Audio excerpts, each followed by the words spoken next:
Кыргызстанда бар нерсени айтам туугандар. Көрүңүздөр обязательно. Караңыз. Мен ушул 15 жылдан бери сакыр оорусу менен ооруп келгенмин. Ушундан азыр кандай пайда көрүп, кандай жакшы болуп аткандарын мен силерге айтып берип коеюн. Кыргызстандыктар, туугандар. Бул сакыр болгонума 15 жыл болду. Менин билгениме 2010-жылы билгенмин. Азыр жашым 50-дө. Ошого чейин почти 15 жыл болуп калды. Мен сакыр болгондо биринчи чаңкайт элем. Уйкум жоголду. Путу колум чымырайт. Колум чымырайт болчу. Анан барбаган жерим калбады ушу сакыр боюнчачы. Көп жерлерге бардым. Роса издендим сакыр боюнча. Россияга барып лечение алдым. Казакстандан алдым.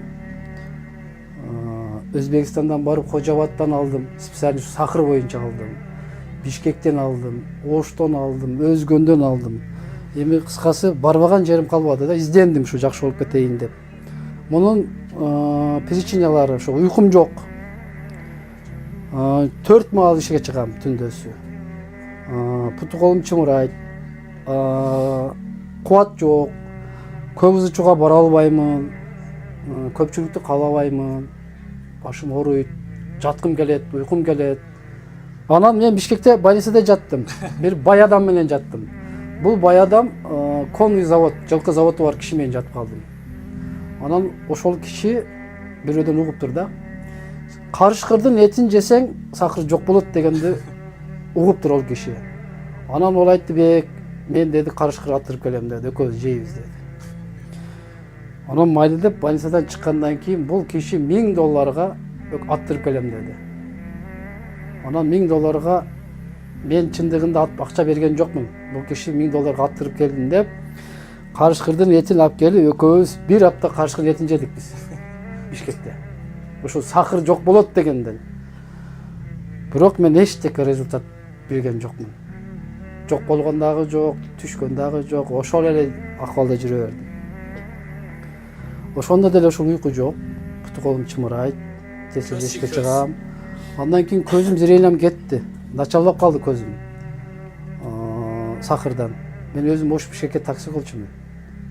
Кийин уже машинада айдай албай калдым. Бишкекке да каттабай койдум. Анан көзүмдүн сол жагыны операция кылып тазалаттым да эми. Путтарыңыз катып калды? Путум мынабу тизеден ылдый отун да. Такта десем деле болот да. Мен ошентип коет элем өзүм путум. Такта болуп калат, отун болуп калат. Ысыбайт. Муздак. Мен жазын кышын носки чечпеймин. Жатканда деле чечпеймин. Кышта жумпайбак менен жатам. Ошол бир аз ысыйт да. Путумду чечсем үшүйт, муздайт. Анан бир ийне менен сайгандай ооруйт да путумчу, табан. Путу колум чымырайт. Ушинтип жүрдүм. Мен айттым го, бир кече группага да сүйлөгөм. Мен карышкырдын этин жедим ушу сакырда жок болот дегендечи. Топуракты чылаптырып иштим мен. Ошону дагы талай табап деген чыккан. Мен да ичкем. Талай табап деген чыккан, баргандар билет. Мен onu da айтып берейин. Топуракты чылап ошону да иштик. Мен да ичтим. Мен сакырдан изденбеген жерим калбады, барбаган жерим калбады. Укканым кылдым. Дагы бир нерсени айтып берип коеюн силерге. Баштан өттү. Алаканатты ичсең сакыр жок болот экен деп WhatsAppка таркап кетти го. Анан кийин ушул дагы чыксын. Мен больницада лечениеге жаттым Өзгөндө. Жатсам, ушул Өзгөндөн да эми атын дагы айтпаймын, кайерли экенин дагы айтпайм. Бир аксакал келди 80-деги. Мен жатканыма 3 күн болгондо бир аксакалды алып келип балдары жаткырды, кыздары жаткырды. Анан аба эмне ойдон келдиңиз десем, сакыр экен. Ого баласы 3 та алаканат атып, 3 күн кайнатып берет. 3 күн 3 öğün жейби, 4-үнчү күнү сакыры 22 болуп келди. Мен силерди больницада мажырын талдан тутуп алып жеп аткан окшойт деп атам. Мен ошону айтып берип коеюн. Ошондо алаканатты баягы киши баласы эми ол дагы жакшы ниет менен жакшы болуп кетсин атам деген да.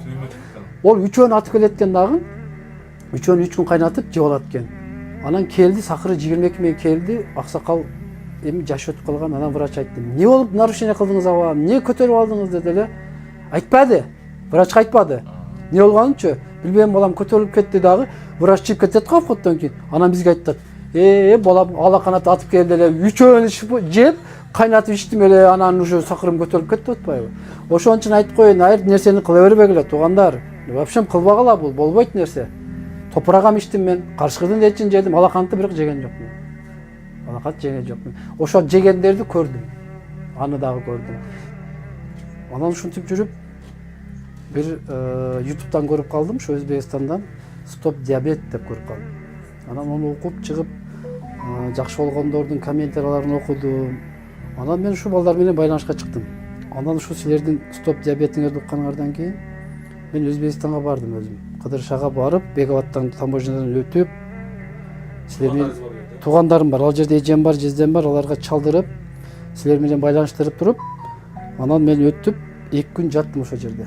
Жатып, заказ берип алдырдым ушул. Мына ушул, алдырдым мына. Стоп диабет ушул. Мынау стоп диабет таблеткасы, мынау чорный тимини. Ушул алдырдым. Коробкасы да мына стоп диабет. Анан бул жерде мына чайы бар. 3 коробка чайы бар. Ушул бир курсу 3 айга жетет экен. 3 ай болот экен бир курстугу. Анан натуральный бат экен бул. Мен окуп чыктым. Анан кирип карап чыктым мына окуп. Ушуну алып 8 февраль күнү Өзбекстандан алып келдим.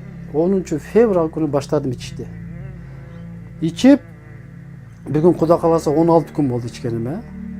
Эми 16 күндө билген результатымды айтып берейин. Эмне болдум? 16 күндө биринчи 2-3 күн ичкенде козгоду окшойт. Буттарым ооруду, бөйрөгүм ооруду. Анан өзүм дагы чото ишенбей калдым. Чото бул козгоду же нито ичип алдымбы дедим да. Же туура эмес дарыны алып алдымбы деп бир аз ойлондум. Мен 1 миллион 200 миңге сум кап чыктым да, $100 экен. Эми бул акчасына дагы ойлодум, ушун $100 бекерли кетирдимби дедим. Кайтадан кийин кой, ыхлас кылып ишенип ичейин деп 7 күн 8 күн. Биринчи өлчөгөмдө сакырым 16 болду. Ушуну баштайлык. Анан иче баштадым. 10 күн ичип туруп өлчөсөм 9 болду сакырым. Бул после еди, тамактан кийин болду бул. После еди 9 болду. Ачкарды мен өлчөгөн жокмун. После еди өлчөп көрсөм 9 болду. После еди 9 болду. Анан өзүм ишенип калдым. Значит, муну иче берейин. Онун үстүнө 15 жыл сакыр болгон адам бир күндө же бир айда же 15 күндө эле сакыры жок болуп кетиши, резко түшүп кетиш кыйын да. Эми результаты 13 күн дегенде билдим мен. 12 күн, 13 күн дегенде 3 мал, 4 мал чыгып аткан эшикке 1 күн 2 күн чыктым. 2 күн чыктым дагы 13-14 күндөрү бир эле мал чыгып атам. Кечинде дагы Кудай кааласа бир эле күн чыктым. Бир эле мал чыктым эшикке. Ол болду, анан уйкум жок болчу менин. Уйкумдан 9да жатат элем. 5:30-6да туруп алат элем да. Эшикке көп чыккангабы, уйкум качып атабы, ушундай болчу элем. Азыр эми уйкум дагы сонун, мурункудай уктап атам. Кайсы күнү 9га чейин уктадым мен. 8-9га чейин уктап атам азырчы. Эмне болуп аткан результат да. Анан бүт колум чымырап, көзүм телевизордогу баягы бегущий рекламаны жакшы көрбөйт элем. Мен очки менен жүрөм да. Азыр ошону бир аз окуп калдым. Көзгө да таасир берип атат. Анан путум мына тизеден ылдыйы. Мынадан аяк отун болчу да, мына. Отун. Урсаң сезбейт да. Азыр мага мынандай болуп атат, өзүмчө да. Али баштан өткөн таап дегенде мен сакыр боло берип, таап болуп калдым окшойт. Мынадан мына жерден бирдеке түшүп, ысып, мына тапанга түштү. Мына манжанын үстүндө мына тапанда турат да. Бирдеке топтолуп түшүп, чыгып кетейин деп атат. Ушул мен түшүнүп атам, ушул барып сүркүрөп чыгып кетет, айланып кетет да. Азыр тапаным менен мына үстүндө турат. Бирок мыяктарым бошорду, кой берди. Кечкурун 2 күндөн бери чечип уктап атам. Айпагым чечип уктадым. Путум кармасам ысык. Эми ысып калды путумчу, бирок ысып калды. Результат ошолардан уктап калдым. Жакшы уктап атамын. Нервин нивидейз алдын? Айтпа. Көпчүлүккө бара албайм. Ызычууга бара албаймын.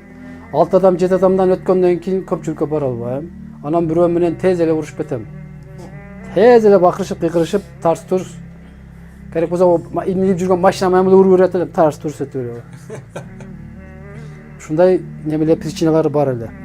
Эми бул стоп диабеттин алып ичкеним ошол 16 күн болду. 16 күндөгү результат ушул менде. Мен Bir ay içesiz kança bulup kanday bulup. Эми İki ay мен içesiz kanday bulup. эми Кудо кааласа ишенич жакшы. 15 жыл жүрдүм го мен сакыр менен. Изденип атам.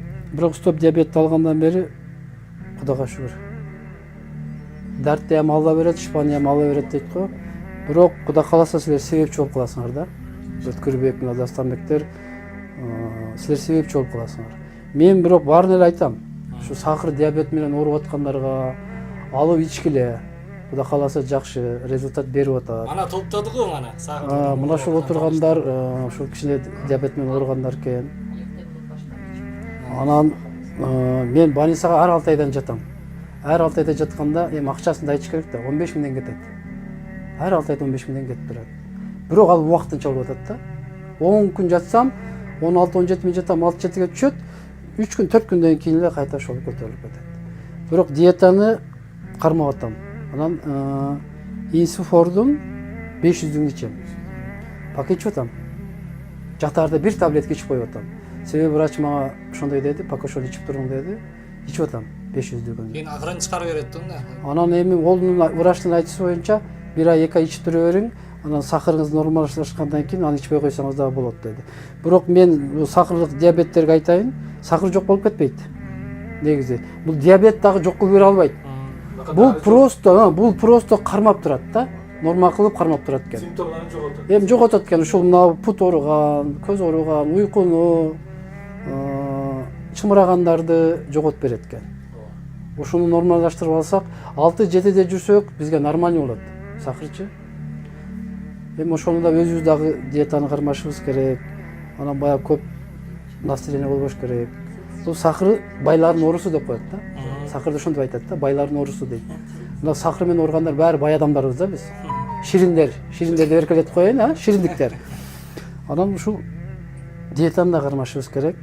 Ичип аткан инсулин болсо, алып аткан инсулин болсо, инсулин деле алыш керек. Таблетка болсо, таблетканы. Бирок барып кээ бириги 3 айда результат берет экен. Кээ бириги 6 айда. Мен 105 кило элем весим. Весим азыр 70 кило. 30 кило, 35 кило вес жоготтум да. Бул вестин жоголушу адам көп зара кылган сайын вес түшө берет да. Бул ошонуку да. Эгерде сакыр норма болгон болсо, зараны аз кылган болсоң, вес дагы түшпөйт. Вес кошосуң кайта. Анан уйку дагы болуш керек. Туура. Ооба. Бул туура уйку адам эч жериң оорубаса уктайсың да. Бир жериң ооруп турса уктабайсың. Түнү путум ооруп, чымырап, мына ийне менен саят да. Ошондо уйку болбойт. Анан путту ысыкка киргизип, печкеге, ток печкеге ысык ооруп болбойт да сакырда. Мен эми врачтардан укканым, анан дагы стажерлардан, анан мына тырмактарды да кыскалганга болбойт экен сакырда. Анан путту кыскан нерсе кийбеш керек. Мен болушунча бут кийим кийем, бир размер чоң алып кийем.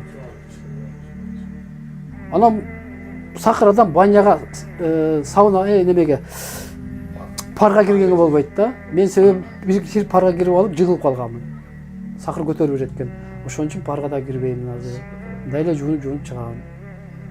Анан сакырда көбүрөөк эт жеш керек экен биз. Сакырда.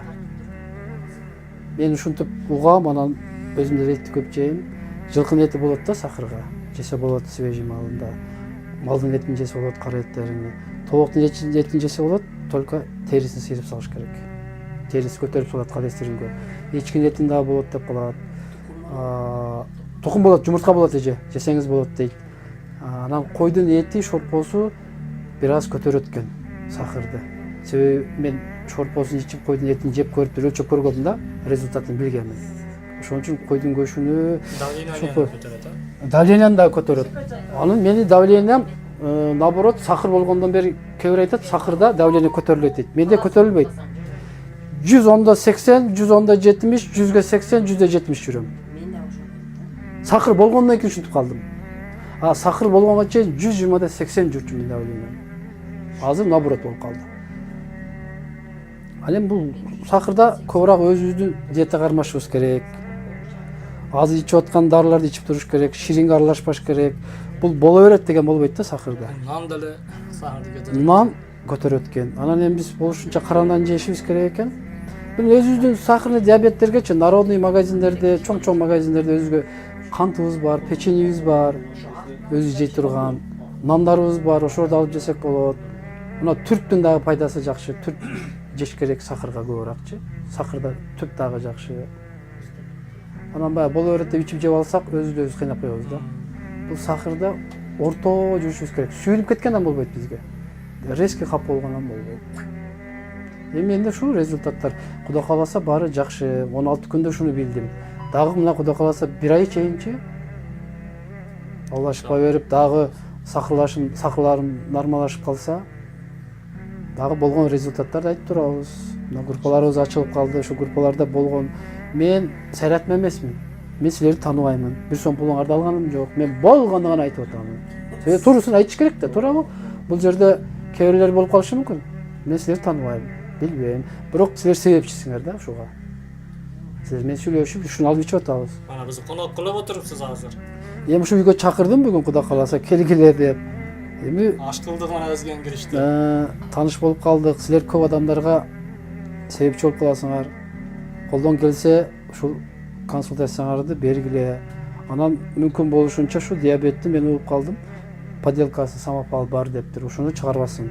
Ушуну караштыргыла. Биз өзүбүз деле алып атканда караштырабыз. Мүмкүн болсо ушу элдерге жардам бергиле. Колдон келишинче. Мына өткөрбек менен Дастан атайыбыз Өзбекстандан өтүп келди. Сүйлөшүп атабыз. Ушу Кудай кааласа Кыргызстанга дагы ушул диабет, стоп диабетти булар чыгарып, ушул Өзгөнгө дагы бир точка ачышат. Ошко, Жалал-Абадка, Кудай кааласа, ушундай Бишкекке ушундай ниеттери бар экен. Бизди азыр доставка кыйнап атат да, Дастанбек. Кимдир бирөөлөр сурап атат, кантип алдырабыз, кантип алабыз, Өзбекстанга кирип алып чыгыш керек болуп атат. Ушуну бир жолго коюп берсеңер. Азыр Ошто Араванскийгече жеткирди берди агы. Ушуну бир жолго коюп берсеңер, доставканы, Өзгөнгө бир точка Жалал-Абад, Ош, Бишкек кылып, эми элдерге жардам болот да. Анан мүмкүнчүлүк болсо, ошол акчасын бир сенада кармагыла. Көтөрүп бербегиле, Өткөрбек акчасынчы. Эми кимдир бирөөлөр пайдаланайын дебесин. Ошол сенаны бир сенада эле кармап бергиле. Элдерге кыйын азырчы. Туурабы?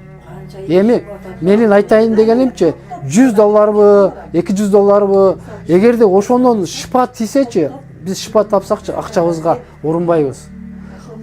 Акчаны канча кетирдик?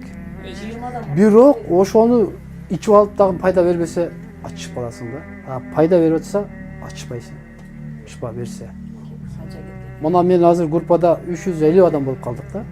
Ошол 350 адамдын ар биринин сөзүн угуп атам. Чоң эжелер бар экен, менен чоң улуу агалар бар экен. Мен билбейм, менин эле жашым, мен 50дөмүн. Менин жашы барбы жокпу? Ошолор 350 адам деле силердин таанышыңар эмес да. Казакстан чыгып атат, Өзбекстан, Кыргызстан, Тажикстандан чыгып атат. Ошолар бардыгы эле туруусун айтып атат. Результатын болгон айтып атат. Мен иштим эле мынтип калдым, мен иштим эле мынтип калдым. Кээ бир айтып атат, мен 1 ай болуп иштим, пока эчтеке сезбей атам деп. Эми ал бир күндө 2 күндө эле результат берип бербейт да. Ооба да, айым ал берип бербейт да. Мен 15 жыл болду. 15 жылда 16 күндө бердим деп атпаймынбы? Эсептеп берип турду сага. Ошондой болдубу? Эми Кудай кааласа Ихлас кылып ичиш керек. муну негизи ишеним менен бисмилла деп туруп эртең менен. Мен эми кимге кандай врачтар айтаттыр го, мен эртең менен туруп эле бисмилла деп туруп таблетканы ичип атам. 5 минут 10 мүнөттөн кийин чорный эмени ичип атам, тиминди. Ошондо жарым сааттан кийин тамак ичип атам. Тамак ичип алгандан кийин жүрө беремби? Кечинде ужинге 1 саат калганда, мага врач айтканын айтып атам. 1 саат калганда 1 таблетка ичем, стоп диабеттен. Ортосунда 3 саат болот, тамак ичип жаткычама, жатарда 1 таблетканы ичип жатып алат. Чайыны 1 литрдик термоско дамдап алып атам. Ошол 1 күнгө жетет экен. Эртең менен 1 пиала ичип коем. Эшке чыгып кетсем же жумушка кетсем, келгенден кийин 1 пиала ичип коем. Ошондо 1 литрди 1 күндө ичип атам. Бирок чаңком дагы калды. Азыр ондой эле чайды, сууну ичпей атам. Эшке чыгышым калды. 1 маал өттүм да ушуга Кудай кааласа. 1 маал өттүм. 4 маал кыйналып кеттим. Кыштын күнү эшке чыгамын, ар 2 саатта. Эшке чыккандан кыштын күнү уйкуң ачылып кетет. Эми жер үйдө жашайбыз да биз. Домдогудай свобет жок, туалетибиз сыртта. Чыгып келген кичен уйкуң ачылып кетет, жатасың. Уйку келбейт, дагы ишке чыгам. Ошентип эле 5-6 болуп кетип аткан да. Кудду ошондой болуп аттык да. Анан кийин муну ичкенден кийин азыр бир мал чыктым да. 2 күн болду ушу бир эле мал чыкканыма. Кудайга шүгүр. Кудайга шүгүр. Бир жагы Алладан. Алла меллетти ham берди, шипаны ham берсин. Эми бир жагы силер себепкерсиңер. Анан мен мынау тууганым буяк классташым, ояк менен өз бир тууган карындашым ошо туулган күнү экен да. Ошого эле келгенче ана силерди чакырдым ба. Эми булардан деле результат эме алып койсоңор болот дейтерби? Бияктан деле алып койсоңор болот. Бул эже деле сахар менен орuytкен. Канча жыл болду. Эми алып ичкиле эжелер. Айгүл сен деле алып ич, Али сен деле алып ич. Мен пайдасын билдим. Ошон үчүн силерге болгон айтып берип атам. Мына стоп диабетти алып иче бергиле. Пайдасын көрөсүңөр. Бирок шашпагыла, сабыр кылгыла да. Бүгүн ичип эртеге результат издебегиле. Кайта 1 ай күткүлө. 1 ай. 15 күндө берип атат, 10 күндө берип атат, 4 күндө берип атат. 1 айдан кийин Кудай кааласа берет результат. Кудай кааласа Алла шифа берет.